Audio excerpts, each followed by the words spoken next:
Assalamualaikum warahmatullahi wabarakatuh. Eh, jadi ada yang bertanya terkait dengan Abu Nawas. Apakah Abu Nawas ini adalah tokoh fiktif atau cerita fiktif, atau Abu Nawas ini memang benar ada orangnya gitu. Nah, jadi Abu Nawas itu adalah manusia yang benar-benar ada dan hidup pada zamannya. Jadi beliau ini hidup pada masa pemerintahan Bani Abbasiyah ya, pada masa pemerintahan Abbasiyah itu. Beliau memiliki nama asli Abu Ali Al-Hasan bin Hani Al-Hakami, atau biasa dipanggil Al-Hasan bin Hani. Ya, beliau itu lahir sekitar tahun 145 Hijriah, bertepatan dengan 747 Masehi ya, pada tahun itu. Nah, beliau ini lahir di salah satu kota di kota Ahvaz. Itu saat ini berada di Iran, kalau bertepatan di Iran sana. Nah, ayahnya Hani Al-Hakami itu adalah salah seorang tentara dari pemerintahannya Marwan II.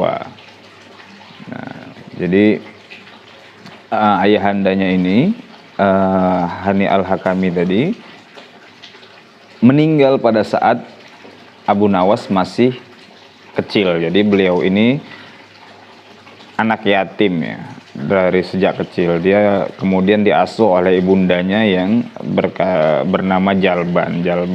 Ibundanya ini berdarah Persia, jadi beliau memiliki darah Persia. Nah, setelah ayahandanya meninggal, Abu Nawas atau Abu Ali Al-Hasan ini dibawa oleh ibundanya ke kota Basrah. Nah, di sana beliau belajar dengan beberapa ulama. Di antaranya misalkan beliau belajar dengan Abu Zaid Al-Ansari dan juga Abu Ubaidah, belajar sastra pada mereka. Kemudian juga belajar kepada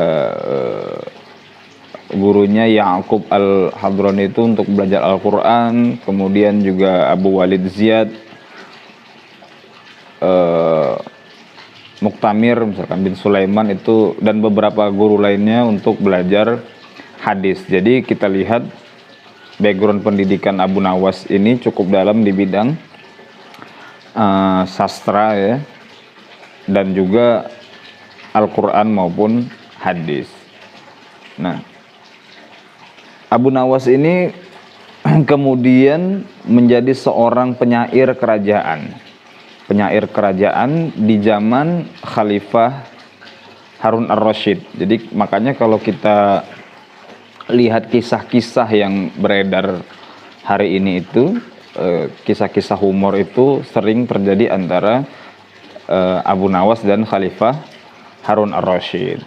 Karena memang beliau, karena ketinggian kesusastraannya itu, beliau didaulat menjadi penyair istana oleh Khalifah Harun Ar-Rasyid. Nah, kumpulan-kumpulan daripada karya Abu Nawas itu kita dibukukan yang kita kenal dengan judulnya Diwan Abu Nawas. Bahkan Diwan Abu Nawas ini telah diterjemahkan ke berbagai bahasa di dunia ya, seperti diterbitkan juga di Wina, Austria gitu, Kairo, Mesir, Beirut, Lebanon, bahkan India gitu. Kitab ini diterbitkan di beberapa negara tersebut. Bahkan manuskrip atau tulisan-tulisan Abu Nawas itu masih bisa kita temukan di perpustakaan seperti di Berlin, di Wina, bahkan di Leiden, dan di Mosul juga. Nah, Abu Nawas ini terkenal selain syairnya yang memiliki kedalaman makna, tapi juga sangat humoris. Jadi maka kita sering mendengar kisah-kisah lucu tentang Abu Nawas ini. Nah, pada masa mudanya Abu Nawas ini mempunyai kegemaran minum-minuman keras ya, mabuk, memiliki kecenderungan terhadap wanita-wanita. Maka kalau kita lihat di puisi-puisi atau syair-syair di awal-awal masa mudanya Abu Nawas itu banyak bercerita tentang kedua hal ini, tentang minuman-minuman keras tadi, anggur, ataupun tentang wanita. Atau bahkan misalkan kisah yang pernah kita temukan ketika Abu Nawas itu meminum wine ya, anggur yang merah itu, kemudian bertemu dengan Khalifah Harun ar-Rasyid. Khalifah Harun ar-Rasyid bertanya kepada Abu Nawas, "Wahai Abu Nawas, apa yang sedang kau minum itu?" Gitu. Dengan santainya Abu Nawas mengatakan kepada Khalifah, "Wahai Khalifah, ini yang aku minum adalah susu." Gitu.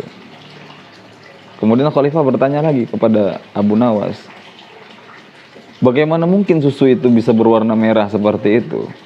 Dengan santainya Abu Nawas mengatakan, "Wahai Baginda Khalifah, tadinya susu ini berwarna putih gitu. Tapi kemudian engkau datang demi melihatmu wahai Baginda, maka susu ini sangat malu dan dia tersipu-sipu hingga memerah seperti yang kau lihat saat ini." Nah, demi mendengar jawaban itu, Khalifah Harun ar-Rasyid tadi yang tadinya marah tidak jadi marah, bahkan tertawa terpingkal-pingkal. Nah, inilah Abu Nawas itu yang terkenal karena kepintarannya dan menyampaikan sesuatu dengan sifat humoris atau bernada lucu. Bahkan dalam syair-syairnya itu kita temukan juga di tengah kelucuan itu kadang-kadang bersifat satir juga. Bahkan terkait kematian pun Abu Nawas pernah kita dengar ceritanya ketika berbicara tentang kematian itu menyampaikan dengan gaya yang sangat lucu. Misalkan ketika dia berwasiat kepada orang-orang, ketika nanti aku mati maka kafanilah aku dengan kain kafan yang sudah usang dan sudah bekas gitu, yang lama. Kemudian orang-orang bertanya, "Kenapa seperti itu wahai Abu Nawas?" Jadi jawabannya adalah agar Abu Nawas tadi bisa menipu para malaikat. Jadi seandainya nanti ketika dia dimasukkan ke dalam liang lahat dan dikuburkan, kemudian malaikat datang, maka Abu Nawas akan bertanya kepada malaikat, "Wahai malaikat, apakah kalian tidak salah datang ke tempatku ini? Apakah kalian tidak lihat kain kafan yang aku gunakan? Maka sungguh aku di sini bukan jenazah baru, tapi aku ini udah penghuni lama." Gitu. Nah, bahkan ketika berbicara tentang kematian pun Abu Nawas masih menyelipkan nuansa humor di dalamnya. Jadi begitu. Nah, sampai ketika pada suatu saat Abu Nawas membacakan puisi atau syair kepada kafilah dari Bani Mudhor ya, dan syair atau puisi tersebut menyinggung sang Khalifah Harun ar-Rasyid, dan karena itu kemudian Abu Nawas dimasukkan ke dalam penjara.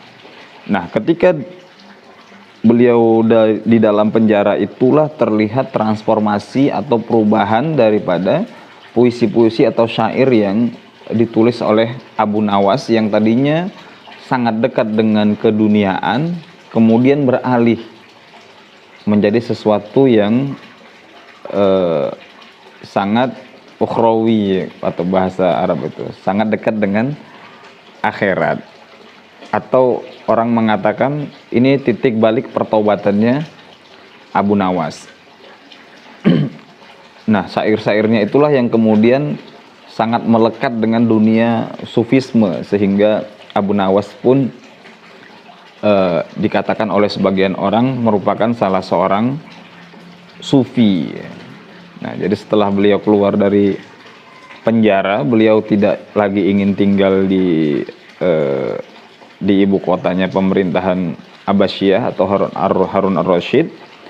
Beliau sempat pergi, bahkan dalam sejarah kita lihat bahwa beliau sempat juga pergi ke Mesir ya, dan kemudian setelah Khalifah Harun ar-Rasyid wafat, baru Abu Nawas tadi atau Abu Ali Al Hasan tadi kembali lagi ke Baghdad. Nah, jadi itulah dia tadi kisahnya Abu Nawas itu. Nah, dalam masa-masa pertobatannya itulah kemudian kita tahu ada salah satu puisi yang ditulis sama beliau itu Al-I'tiraf itu yang sangat masyhur hingga hari ini, bahkan kerap kali kita bacakan atau kita nyanyikan. Ya mungkin kita semua hafal itu, ilahi lastu lil firdausi ahla wala aqwa 'alan naril jahim. Ya, ini pertobatannya Abu Nawas. Namun kalau kita perhatikan juga dalam syair itu bukan hanya kedalaman makna tentang pertaubatan itu, tapi kalau kita dalami juga bahwa pertaubatan atau syair itu masih juga memiliki sedikit sense ya, rasa humor kalau kita lihat dari sisi yang humornya tadi ya. Contohnya tadi, ilahi lastu lil firdausi ahla. Tuhanku, aku nih bukan ahlinya surga gitu. Aku nggak pantas di surga gitu. Wala aqwa 'alan naril jahim, tapi aku ini sungguh aku nggak sanggup kalau aku harus berada di dalam neraka gitu. Nah, ini kan makna yang cukup dalam gitu, tapi kalau dilihat juga ada sense humor di situ. Bahkan kalau kita lihat di bait yang paling akhir itu kan apa katanya, wa in taghfir fa anta lidzaka ahlu wa in tatrud faman narju siwaka.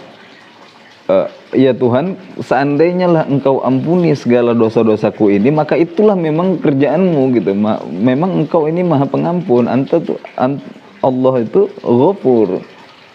Fa'in wa in tatrud, tapi seandainya kau tolak pertaubatanku ini, faman narju siwaka. Sama siapa lagi aku mau minta pengampunan.